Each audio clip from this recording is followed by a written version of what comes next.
Salut Arnold! Tu sais que googler tes symptômes, c'est une très mauvaise idée. Oh, regardez-moi ça. Humeur dépressive, manque de confiance en soi, fatigue. Peut-être que tu souffres vraiment de dépression.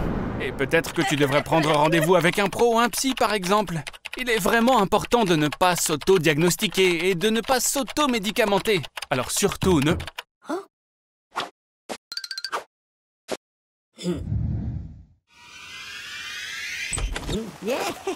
Wow! Tant d'antidépresseurs différents. Et en plus, quelque chose me dit que tu n'auras pas envie de lire toutes les notices. N'est-ce pas, mon pote? Très bien. Donc, tu as 2 boîtes de Prozac, 75 comprimés de Celexa, 5 boîtes de Zoloft, une demi de Lexapro et tout un tas de sirops sédatifs de différentes variétés et différentes couleurs. C'est pas que ça va nécessairement guérir ta dépression, mais une fois que tu commences à collectionner les médicaments, c'est dur de s'arrêter. La seule chose qui me préoccupe vraiment, c'est l'antidépresseur tricyclique. Mais je te connais. Je sais bien que tôt ou tard, tu vas aussi commencer à utiliser ce déchet. Oh, et c'est reparti. Bon, voyons ce que tu as pris cette fois-ci. Les inhibiteurs de la MAO peuvent entraîner des délires. Ceci explique tes hallucinations.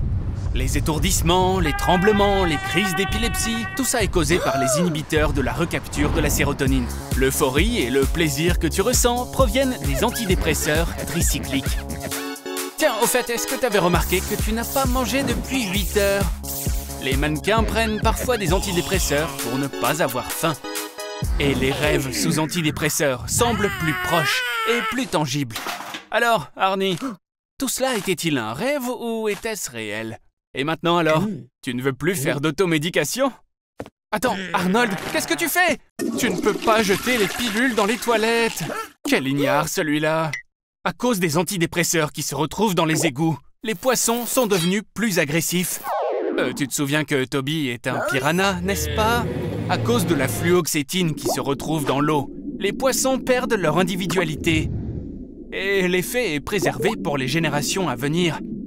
Oh mince Arnold, tu ferais mieux de l'emmener chez le véto. Est-ce que tu as déjà oublié ce qui se passe quand tu t'auto-diagnostiques et que tu te prescris toi-même un traitement? Ah, on dirait bien que les piranhas ont pris goût à la chair humaine, dis donc.